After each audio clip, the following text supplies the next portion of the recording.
Assalamualaikum Sobat Hukum dan Keadilan. Hari ini kita mendapat kabar penting dari Polda Banten.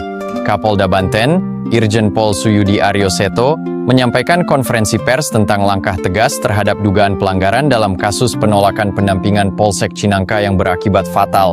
Mari kita simak komitmen Kapolda dalam menegakkan profesionalisme di tubuh Polri. Sampaikan terkait dengan apa yang ditanyakan, bahwa memang betul ada peristiwa saudara Agam ya bersama saudara Samsul dan 3 orang lainnya, jadi berlima, sebelum kejadian penembakan di TKP kilometer 45 itu sempat datang ke Polsek Cinangka ya, Polres Cilegon. Nah, datang sekitar pukul 02.30 waktu Indonesia bagian Barat. Kemudian diterima oleh anggota piket yaitu Brigadir Dery Andriani dan Bribka Dedi Irwanto ya.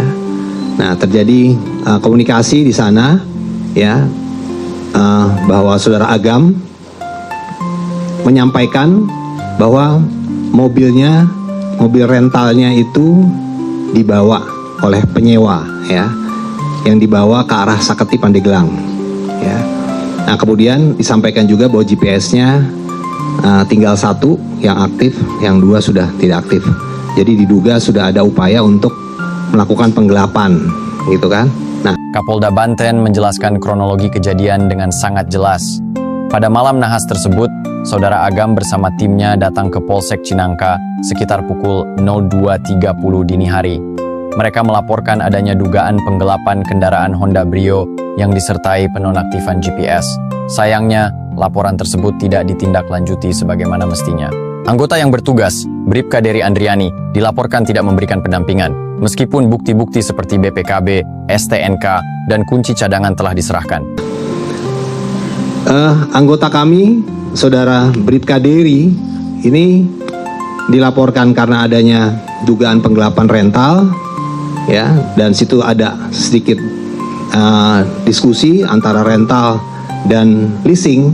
Nah, dilaporkanlah ke Kapolseknya untuk meminta petunjuk. Nah, pada saat melaporkan kepada Kapolseknya, Bribka Dery ini tidak utuh melaporkannya. Ya, seharusnya ini adalah terkait dengan rental, penyewaan kendaraan yang didugakan digelapkan, tapi dilaporkannya leasing kepada Kapolseknya. Sehingga Kapolsek ini menyampaikan kalau memang leasing harus ada surat dari leasing dan sebagainya, diminta dokumen. Nah, dokumen ini pun sudah disampaikan sebenarnya oleh saudara Agam, baik itu BPKB, STNK, dan kunci cadangan. Jadi seharusnya memang anggota kita itu melakukan pendampingan, tapi tidak dilakukan pendampingan karena anggota merasa kekuatannya sedikit, jadi tidak berimbang sehingga tidak melakukan pendampingan.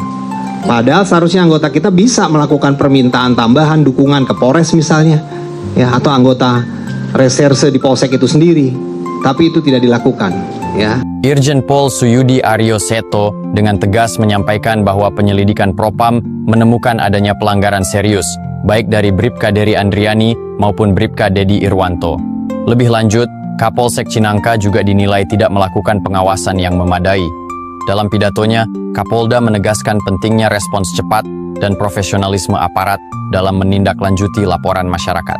Nah, sehingga dari hasil penyidikan Propam Polda Banten ya, telah ditemukan adanya pelanggaran ya terhadap ketidakprofesionalan terhadap anggota saudara Dery ya Andriani ya, karena tidak respon terhadap laporan masyarakat yang seharusnya melakukan pendampingan untuk mengamankan kendaraan Honda Brio yang diduga akan digelapkan ini, karena sudah ada dugaan penonaktifan GPS sebanyak 2 buah, tinggal 1, berarti ini sudah ada dugaan.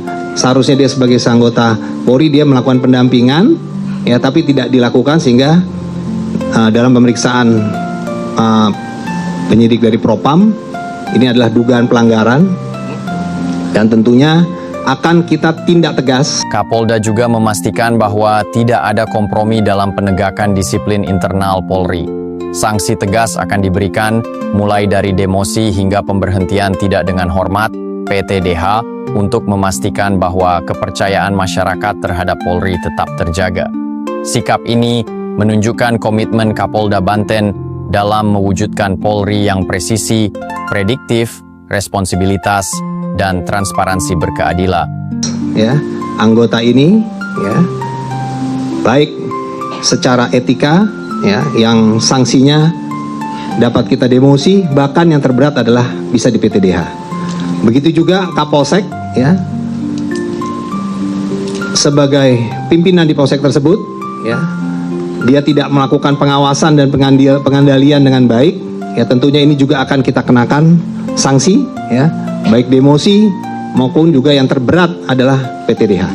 Dan juga anggota lain yang ada di situ yaitu Brigade Dedi Irwanto yang juga mendampingi saudara Dery Andriani juga akan kita kenakan sanksi kode etik.